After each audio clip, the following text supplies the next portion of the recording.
Well, today's a big day.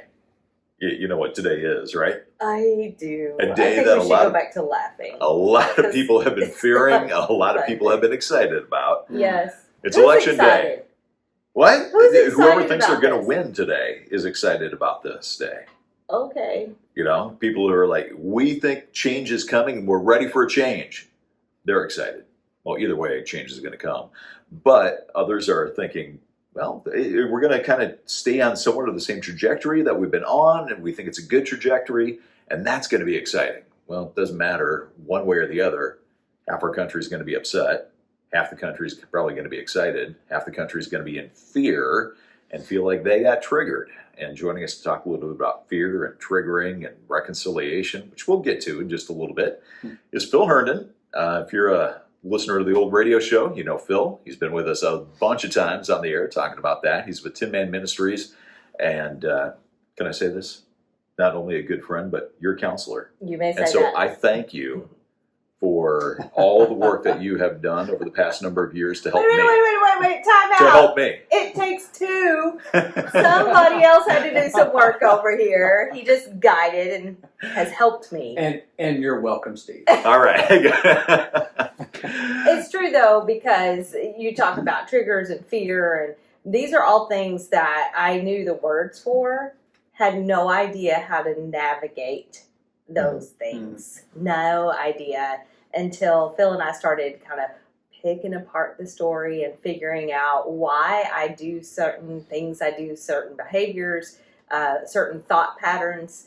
And now it's amazing to me what God's taught me through the relationship that we have spent a lot of time doing or working on, because there are times when I had fear, big fear, but I didn't know it was fear. There were times I had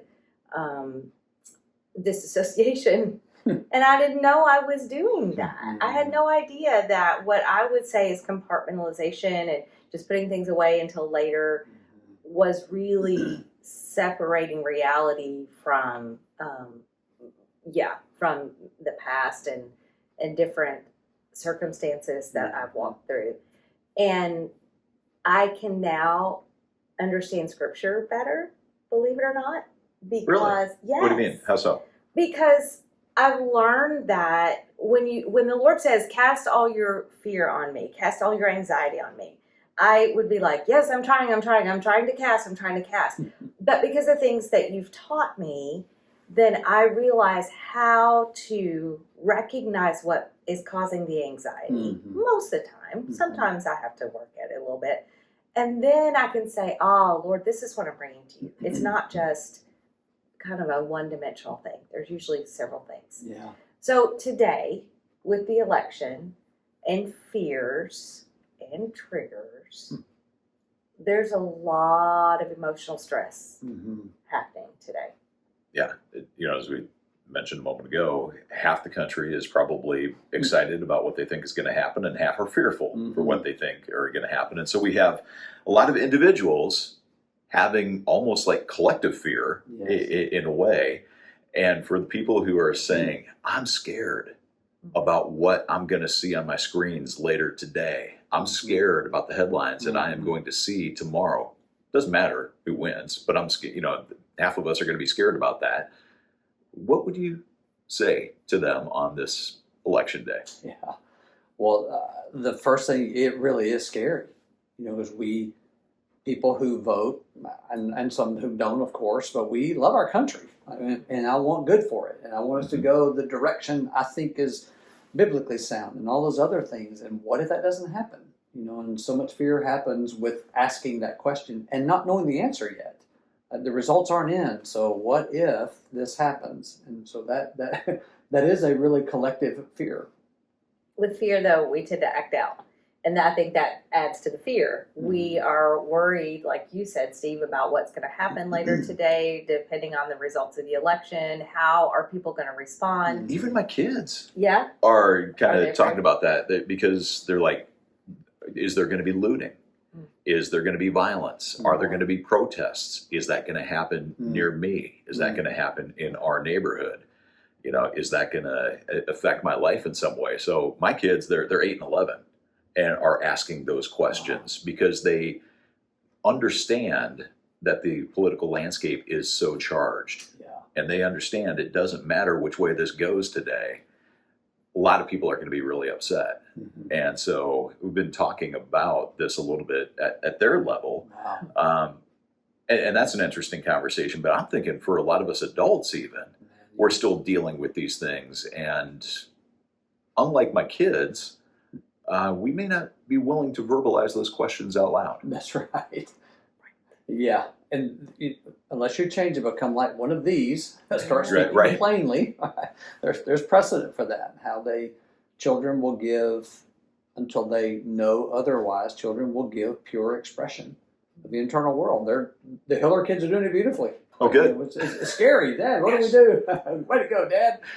But it really is true because we've seen it before in our country, not just the last election cycle, but before now. And so when that does break out, we've said it before lots of times when the three of us have been together doing radio or even previous podcasts we did. The brain is a predicting organ. It predicts what's going to happen, and because it's so highly invested and is being protected, it's going to assume the worst. I've joked before, I'm a hiker. I love hiking, and I'm hiking in the Tennessee mountains east of here. When I hear something in the woods, my brain goes, probably a bear. Right. It's almost always a squirrel, but my brain Yeah. says bear. I need to be counting on bear first in case it is. And so the part of the brain that does fear is not worried about the content. Oh, it's an election, it's a bear. Those are two different things. To the part of the brain that's dedicated to our protection, there is no difference between an election and a bear. Right? I'm going to assume the worst. And when I assume the worst, I think about, oh, gee, what's going to happen in my neighborhood, for instance. And so it's a real thing because the brain is anticipating what's going to happen with this thing I don't know the answer to yet. We don't know the answer, and even when we do know the answer, if we don't like it, depending on your candidate of choice, you're going to have a reaction. One thing that seems we've lost a lot of is one of the fruits of the Spirit, self-control. Yeah.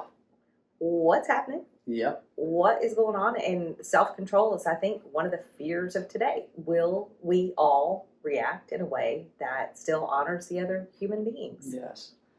Two super important words. One seems kind of confusing. We'll talk about that one first. It's actually what we've talked about already called fear. When people are raging, there's a range of that activity. Rage is actually often mistaken for anger. What rage is? It's actually a terror reaction. I'm afraid something has been taken from me. Like moms used to tell school kids, well, the bully on the playground is beating other people up, and mom would say, well, now he's just insecure.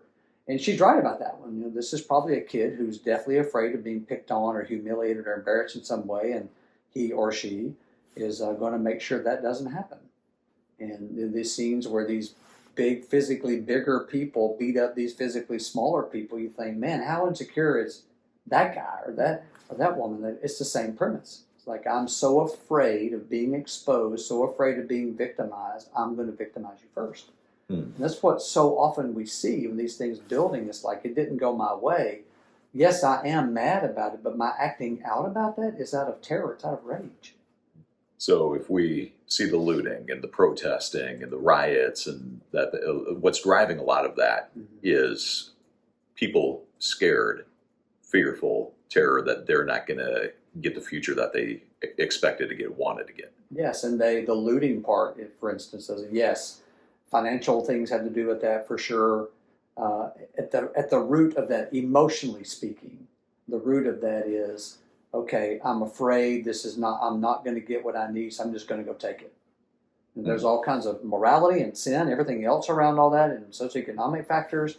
But in terms of the emotional aspect of what's happening when that goes on, it's people saying, I am deathly afraid right now. I don't know what's going to happen to me because of the result of this. And this whole other group is doing it. And so I've got the energy going, the cortisol going from this collective that's happening here, and I'm going to go get mine. Because this election's not going to get it for me. And if we're watching people that are behaving in a way that we think is not good, especially if there happens to be looting or burning of cities or reactions like that, I am thinking about those that are not doing that, but become keyboard warriors and Yeah. get on social media and respond. It may not be damaging property. Yeah. It's still not a great response, That's though. And we've seen a lot of it moving up into the election. That's right. I don't think those folks are probably going to cease and desist just because the election is over. It's still damaging. And spiritually speaking, when we look at words and how we treat one another, I don't think we realize the Lord was serious when he said, watch that mouth. Yes. Yes. And the Lord's earthly brother said it real clear. Like, hey, that tongue is little in terms of the whole body, but man, forest fires, ship sinking. I mean, that thing can cause major damage. And just, we've all heard it and said it before, sticks and stones and break my bones, words never hurt me. Not true. They hurt deeply. Yeah. And so I think that's a huge thing, Don, particularly with the ubiquitous nature of social media, and everyone can just kind of vent the spleen, so to speak, on that. And it really is harmful, and it's a lot of rage going on, terrified people who are doing all they can to get what the election didn't give them. But we think if we don't do that, then we're not being heard. Yeah. And we don't feel better if we can't get our emotions out through those words on social media. How bad would it be if we just chose to shut it all down and not read or participate in that? If I could create a mandate for the world, that would be probably what I would choose. Because, just a cursory reading, and I'm taking my own medicine today to peruse the Proverbs and pay attention to every phrase in Proverbs that says, watch what you say. Prudence, discernment, wisdom, all those words are associated in the Proverbs about not speaking just because you're having a feeling about something. And I think that one thing, what you said, that one thing, I know that's terrible, isn't it? Say that. Not speaking because you have a feeling about something? What? What Is do you that mean? permissible? Exactly. And it's called self-control at times. Another fruit of the Spirit. Okay. Yeah. It's in the Bible. Yeah. It's literally in the Bible. I don't like it either, but that really is like, if people would, this sounds like a crazy word, if people would detox from the high we get off of any of that raging activity, whether it's on a keyboard, in the streets, wherever it is, if people would abstain from that and then deal with the feelings, contain the feelings they're having about the election in either way, it would be a game changer. All right, I want you to explain that, contain the feelings thing, because so often when you join us, we talk about the fact that we need to express our feeling. We need to allow those emotions to flow through us. We need to identify them, name them, and so I just heard you say, no, contain them. Yeah, And that change my mind, feels oxymoronic to all me, that Bill. other stuff we've talked about, forget it. We're not doing that. No, just don't say a word. That was then. Yeah, come on, Steve, catch I up. have another word that comes to mind, but I don't know if I can say No, don't say that. right now. Okay. Good self-control. Yeah, okay, all right. Yeah, that seems like the opposite thing. They're actually related. Here's how they're related.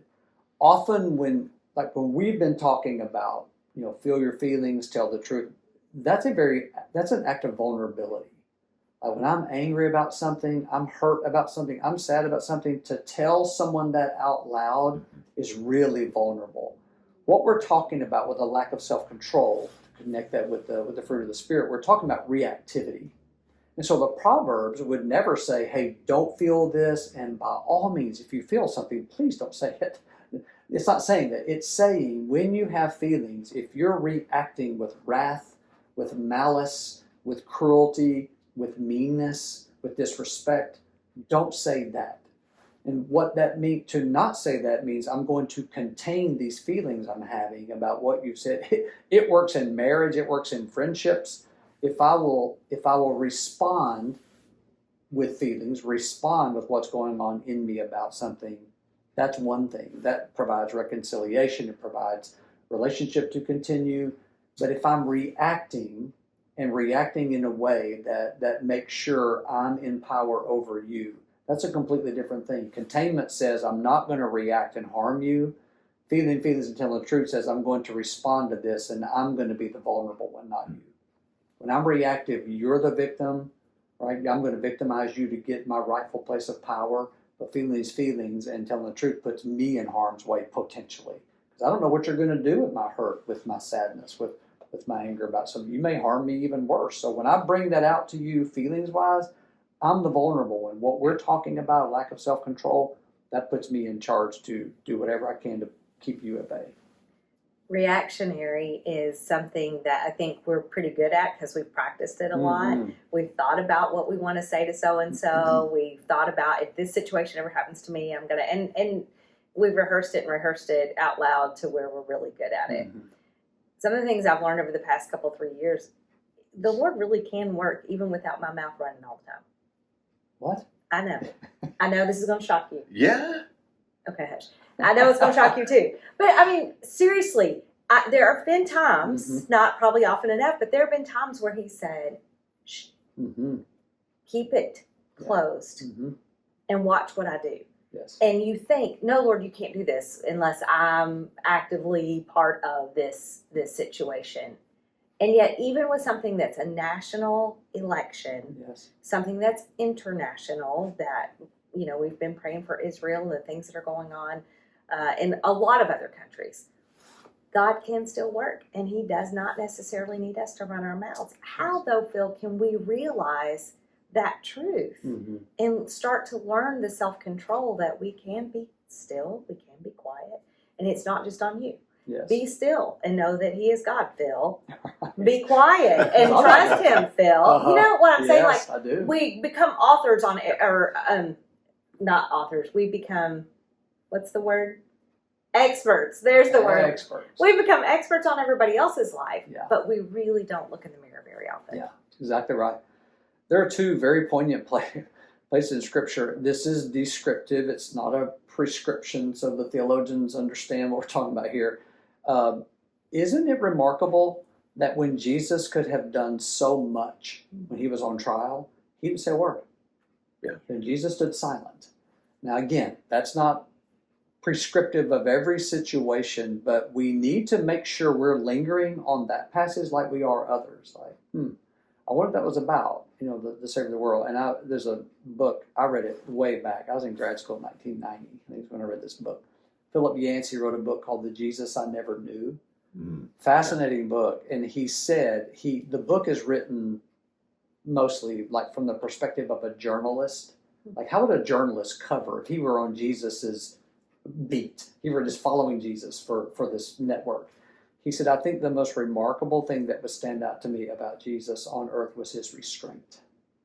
I'll never forget reading those words. All he could have done and all he could have said that he didn't, out of obviously perfect wisdom. So part of that restraint is when I'm restrained and there's so much I could say to get power or cause harm or push you away or bully you or, you know, get the advantage over you. Restraint, being able to practice self-control, is dealing with fear of what's going to happen to me if I don't say this, if I just remain silent. If I just really need to tell Dawn a thing or two, or Steve, and really put them in their place, because they need to know how terrible their candidate is, how I've never vote for that candidate. If I just don't do that, and I deal with how scary it is to not set you straight on how wrong you are, there's a lot of spiritual maturity that comes out of that, to be able to show that restraint and contain how scared I am of what you might do with your vote or with me or with whatever or with our country if I don't say anything. And instead I let you know, like, man, I really have a lot of fear about your position on this, and I get it. I get that you're doing this. And can we be in relationship? I'm voting for him or her, and you're voting for him or her.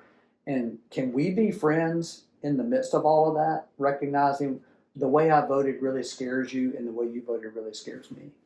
And then can we do relationship with both those things being true?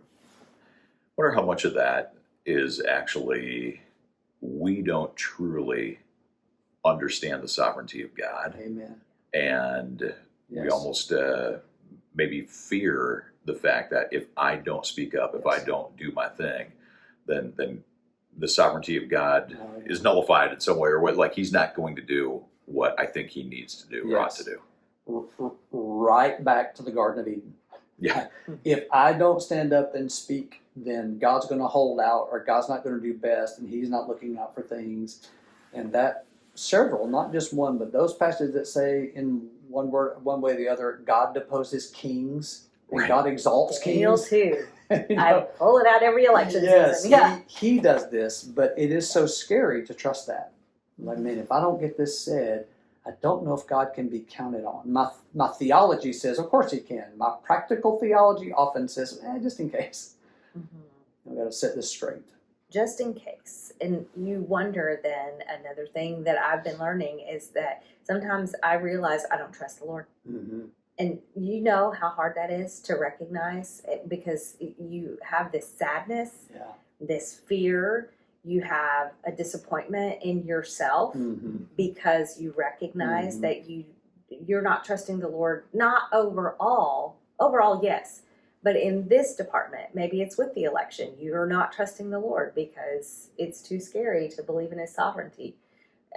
In other situations, that goes back to theology, I know, but I guess in the psychological part of that, Mm-hmm.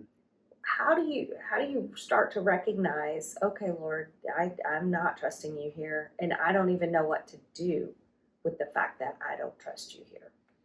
I think that's one of the most beautiful, what you just said is one of the most beautiful prayers a follower of Christ can pray. Like, man, hey, we used to tell guys in treatment, and guys, because we treated men, we would tell the men that came to treatment, one of the most important things you can do while you're here is to distrust openly. Please, if you are distrusting, if you're afraid I'm not taking good care of you, if you're afraid I've forgotten something, if you're afraid this is the wrong direction, that I'm leading you the wrong direction, please tell me that. And I will stay with you, and I will not punish you, and I'll listen to you, and nothing may change at all about the way I'm doing this, but I want you to know, if you can distrust me openly and I prove to be trustworthy, God will be perfect with that. I won't be. But if I can prove myself trustworthy to you, the fact that you opened yourself up to be that vulnerable with me, and I responded to you in a way that loved you well and cared about you and attended to you, if I can do that on a human level, how much more important is it that we admit to God, hey, right now, I don't trust you. I want to. I know I'm supposed to. I know I'm called to. I know you've proven faithful already. And on this sunny November 5th day, I don't. And so my admission of that to you is not for your information. And it's certainly not to make sure you know something I'm pretty sure you forgot. Is that I need to say it to you way more than you need to hear it from me. And I would tell guys that, like, hey, I know you're coming to treatment. I already know you don't trust me. You don't trust anybody. I know that. So just tell me when that's coming up in you. We have somewhere we can go there. And it's very similar to our relationship with God. Just admit that to Him.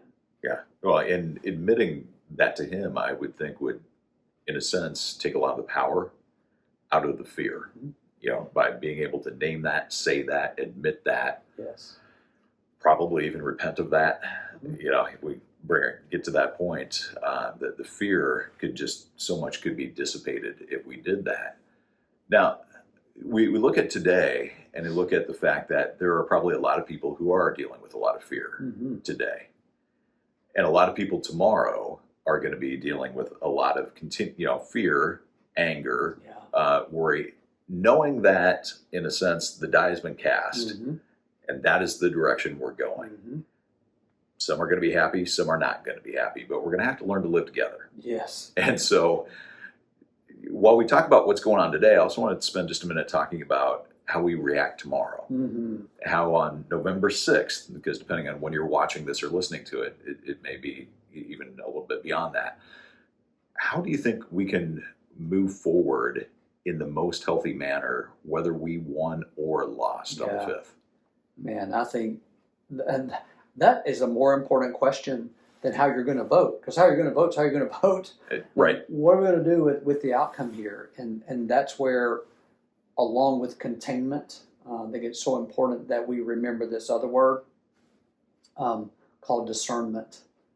And like, some people are going to need a wide swath. If my candidate won and your candidate lost, I'm going to need to understand that you're afraid, you're frustrated, and then vice versa.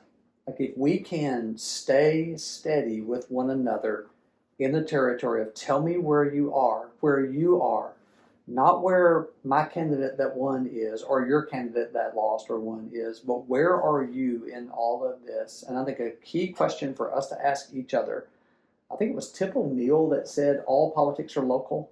I think it was him that said that.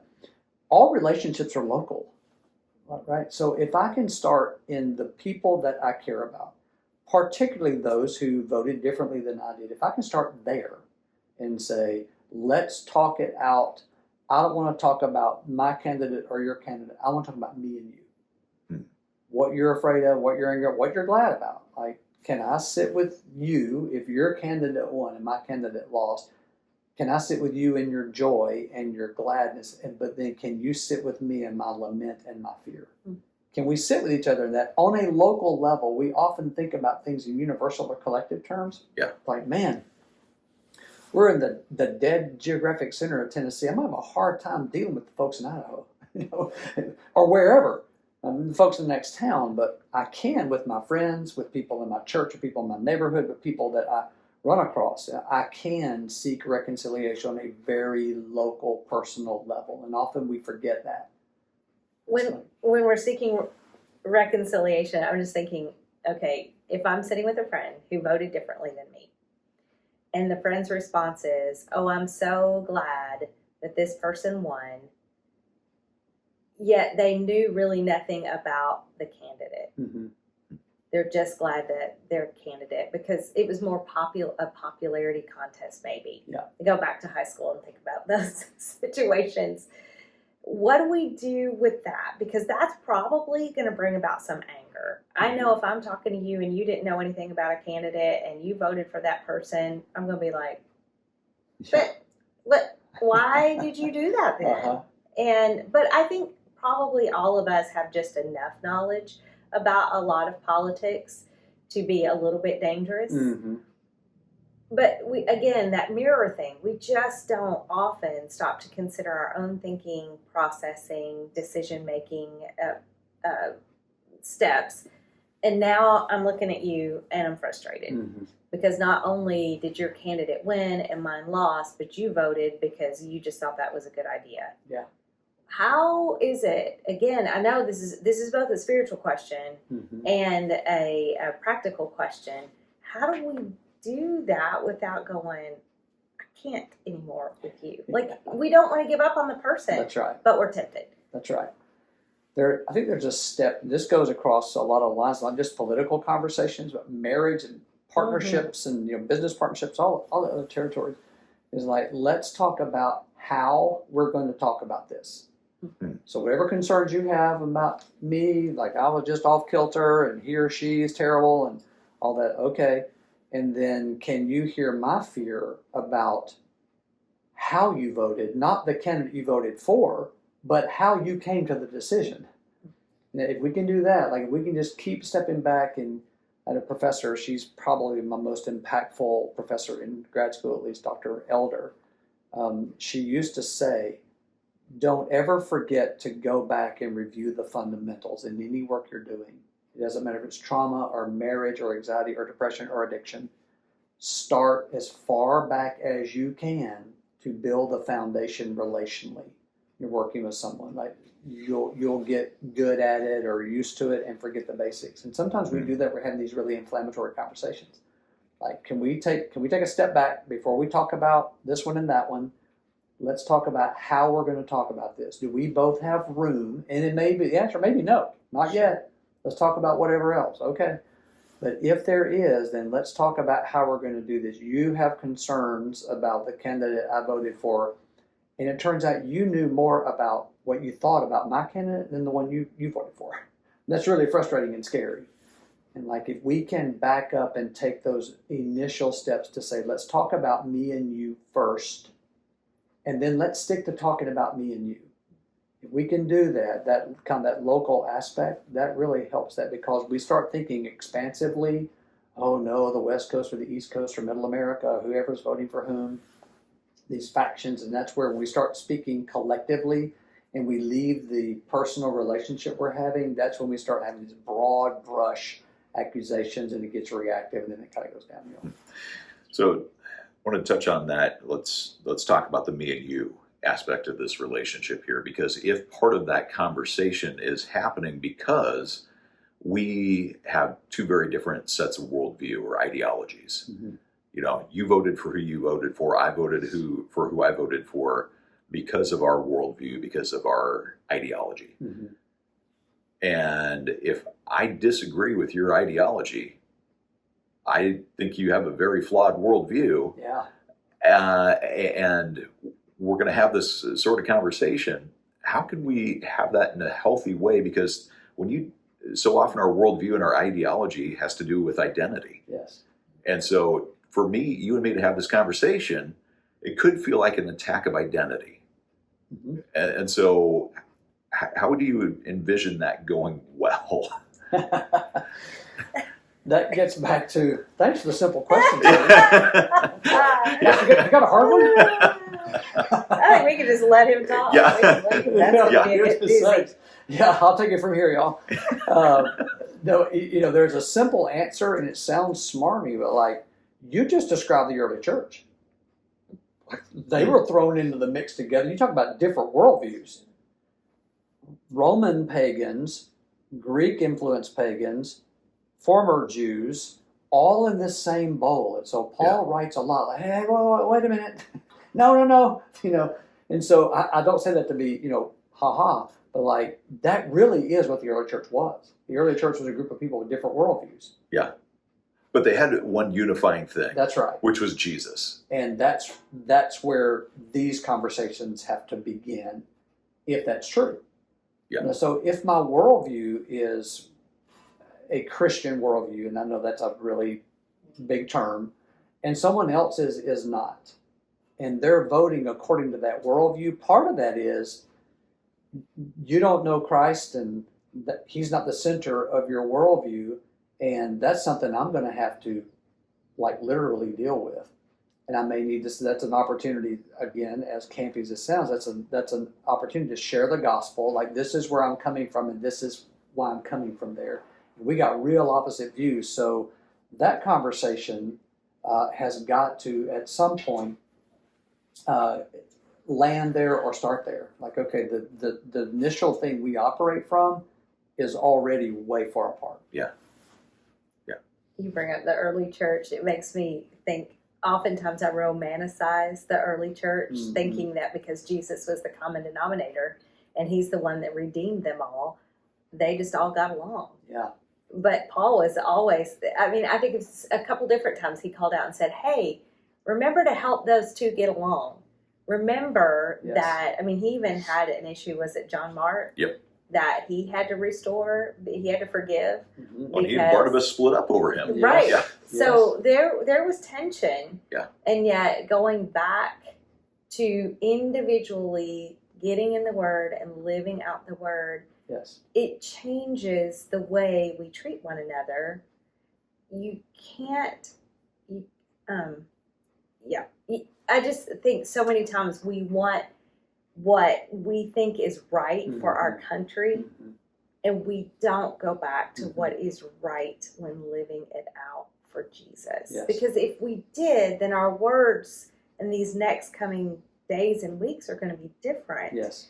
We're going to trust Him with our silence. We're going to trust Him with our kindness and our gentleness and our self-control. Yes. None of those things are going to be super evident if we're screaming at somebody over the way the election came.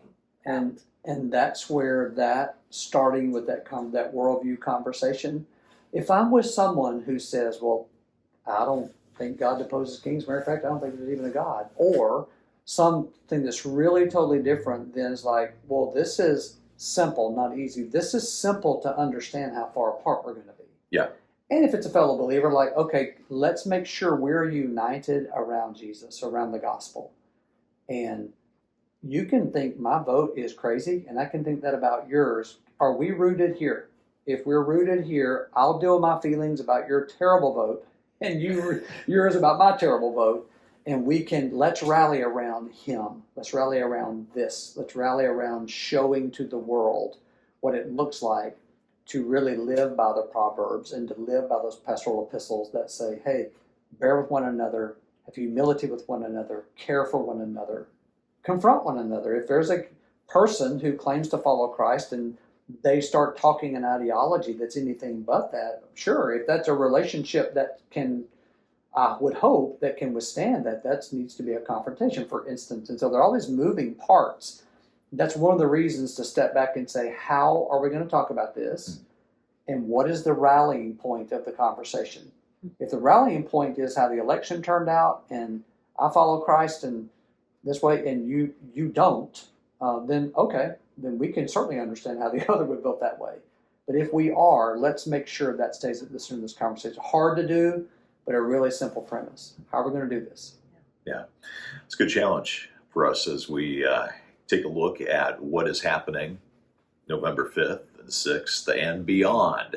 How are we going to deal with those conversations and sometimes difficult conversations? And Phil, appreciate you coming in and having this conversation with us today. If you want to find out more about Phil, you can check out Tin Man Ministries. That's tinmanministries.org. And I really appreciate the lumberjack look you've got going on today. It's a tree cut. Okay? Well, we'll let you go cut a tree down. Thanks. And Is that what I chop that say? up. I like Yep. that fit. Yes, drip. Drip, you drip. Is that right? Yeah, my fit drips. You guys are way too cool for me. But if you want to get connected with them, tinmanministries.org. Thank you for watching. Thank you for listening. Hope you'll like and subscribe and join us next time.